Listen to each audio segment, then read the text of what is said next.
largo de los años, se ha evidenciado que la capacidad de crecimiento de la población es infinitamente mayor que la capacidad de la Tierra para producir los alimentos que requiere la humanidad.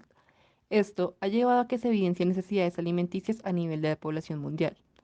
Por lo tanto, se desarrollaron tecnologías en la agricultura con el objetivo de aumentar la producción de alimentos para suplir dichas necesidades, lo que se conoce como revolución verde. La Revolución Verde fue un término empleado para denominar un cambio importante que se dio entre 1940 y 1970 en la producción agrícola, basado en una renovación en la manera de producir las principales fuentes de comercio agrícola en Estados Unidos. Esta se basaba en la producción a través del monocultivo, es decir, una hectárea de tierra destinada únicamente a un solo tipo de cultivo, en donde se utilizaron con mayor implicación fertilizantes y plaguicidas, así como la aplicación de grandes cantidades de agua. Todo esto trajo consigo el incremento masivo de cultivos importantes como el maíz, arroz y trigo, causando una revolución total en el sector productivo, ya que con estas variedades y procedimientos la producción es de 2 a 5 veces superior que con las empleadas tradicionalmente en los cultivos. El objetivo de la revolución verde es el aumento del rendimiento por superficie, es decir, conseguir mayor producción por cada hectárea cultivada. Para lograr cumplir con esto, se realizaron mejoras genéticas de las variedades de plantas de cultivos mediante las semillas VAR, las cuales son semillas modificadas genéticamente para dar un rendimiento mayor. Sin embargo, para que se dé ese máximo rendimiento necesitan unos determinados insumos, como abonos especiales que contienen alta cantidad de químicos, además de agua y pesticidas. Y también es necesario el uso de herbicidas para eliminar las malas hierbas que compiten por la tierra, combatir las plagas viejas y nuevas y asegurar el regadío. Frecuentemente, si falta algunos de los insumos, la cosecha cae por debajo del rendimiento habitual. Esto implica que la producción agrícola necesita grandes capitales. Pero, ¿cómo surgió la Revolución Verde? Según el científico británico Raj Patel, el modelo de Revolución Verde surgió en los Estados Unidos hacia 1941, cuando científicos de ese país, financiados por la Fundación Rockefeller, llevaron a cabo una serie de estudios sobre la agricultura mexicana, que posteriormente dieron como resultado el Programa de Agricultura Mexicana, MAP por sus siglas en inglés, al cual se vinculó Norman Borlaug en 1944. Las primeras semillas que lograron fueron unos trigos de espiga grande, pero con un grano de mayor peso, por lo que se doblaban con mucha facilidad comprometiendo la producción. Las investigaciones posteriores se encaminaron a conseguir una variedad de trigo con una caña resistente. También tuvieron que encontrar una variedad resistente a la roya, una enfermedad causada por un hongo que afectaba fácilmente las nuevas variedades. Fue así como desde ese año, este científico estudió el trigo y las royas determinando diferentes patologías y características de la misma. Todo esto fue llevado a cabo en México. Por lo tanto, este fue considerado uno de los primeros países en realizar pruebas con semillas mejoradas en laboratorio. La siembra de semillas de trigo llegó a cubrir el 9% de la producción total, y de igual manera, estas mismas pruebas se realizaron con maíz. Otra institución que impulsó la Revolución Verde fue la Fundación Ford, a través del International Rice Research Institute. Sus investigaciones se orientaron a conseguir nuevas variedades de arroz. Las investigaciones de Norman Borlaug dieron lugar en 1954 a la variedad de trigo conocida como el trigo milagroso, la cual fue esparcida por el mundo junto a otros cultivos como el arroz, por las fundaciones Rockefeller y la Fundación Ford en las décadas de 1960 y 1970. La motivación de Borlaug fue la baja producción agrícola con los métodos tradicionales en contraste con las perspectivas optimistas de la Revolución Verde, con respecto a la erradicación del hambre y la desnutrición en los países subdesarrollados. La revolución afectó en distintos momentos a todos los países y puede decirse que ha cambiado casi totalmente el proceso de producción y venta de los productos agrícolas. Según las estadísticas de la FAO, en los 25 años siguientes a la primera mitad del siglo pasado, el crecimiento de la producción cereal en el mundo se incrementó alrededor de un 2,7% por año, y la producción agrícola mundial por habitante se incrementó cerca del 12%, y en contraprestación se observó una disminución del área cosechada del 25%. Esto demostró que es posible producir más en un terreno menor a una mayor velocidad. Esta revolución adaptó y transformó la agricultura y extendió el método a todo el mundo. Para resumir la trayectoria de la Revolución Verde en América Latina, basta decir que el programa de ciencias agrícolas se extendió de México a Colombia en 1950 y a Chile en 1954. Todos sabemos que Colombia es un país amplio a nivel topográfico, con una variedad de pisos climáticos bien diferenciados, que a su vez sustentan una enorme diversidad de ambientes, condiciones climáticas, fauna y flora, que hacen que exista una gran cantidad de recursos muy cerca unos de otros.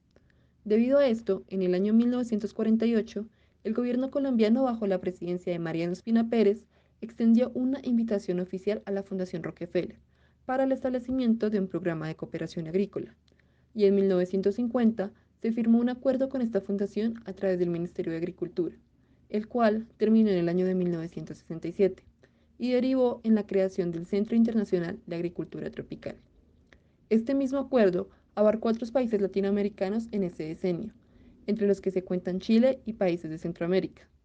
En estos países se priorizó la experimentación con semillas de maíz, trigo y papas.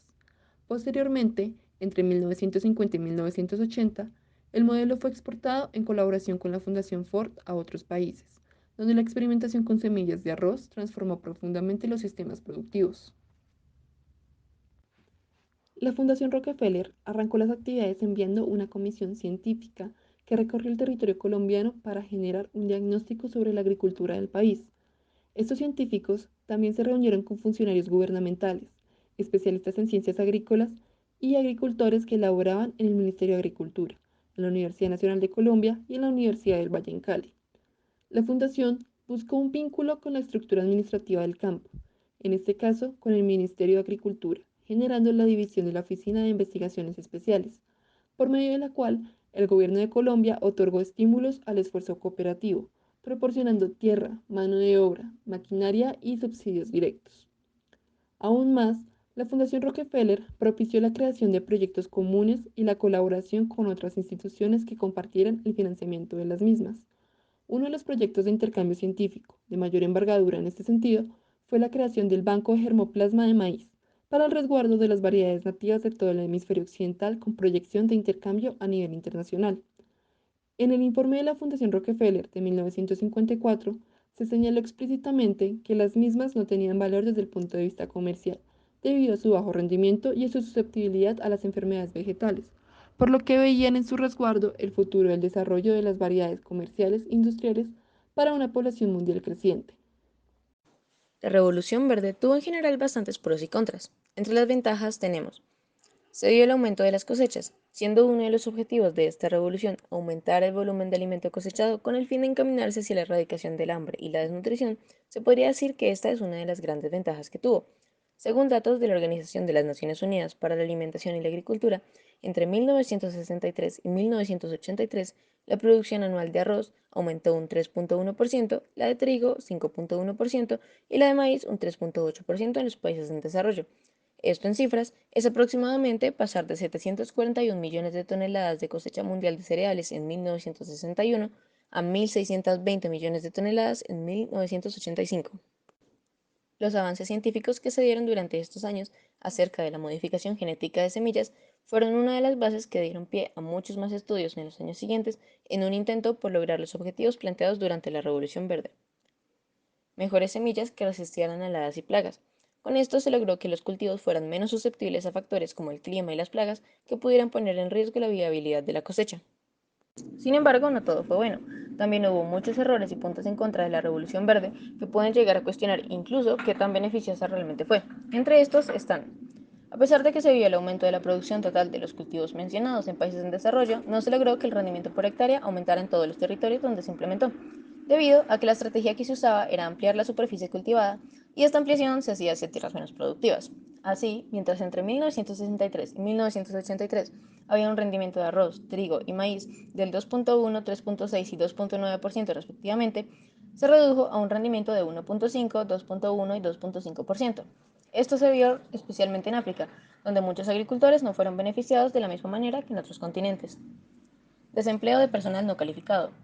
Especialmente en África y América Latina, donde una buena parte de la población no tiene acceso a la educación, se vio un fenómeno donde solo se contrataba personal que supiera hacer uso de los paquetes tecnológicos ahora utilizados, por lo que muchos agricultores y campesinos tradicionales que dependían de la tierra para su sustento quedaron sin empleo. Contaminación de cuerpos de agua subterráneos. El uso de agroquímicos, la salinización y la degradación del suelo llevaron a que las fuentes hídricas subterráneas se vieran afectadas, ya sea por deterioro o contaminación. Pérdida de biodiversidad. Esto debido a que el aumento de la deforestación para obtener más terrenos para cultivo intensivo y por el desuso de semillas tradicionales por la implementación de semillas modificadas. Así, en los últimos 20 años, se ha perdido aproximadamente un 75% de la diversidad agrícola, especialmente en la región andina, Caribe y la Orinoquía en el caso de Colombia.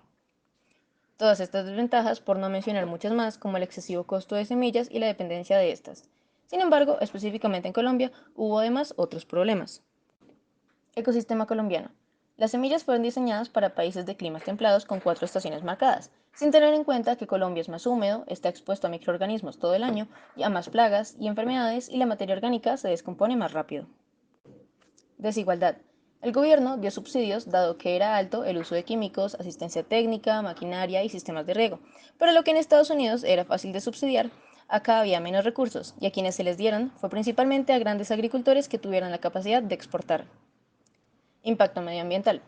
Específicamente en el país, el uso de monocultivos y de agroquímicos por tiempo prolongado, además del daño ya mencionado a fuentes hídricas, desató procesos de erosión y desertificación del suelo.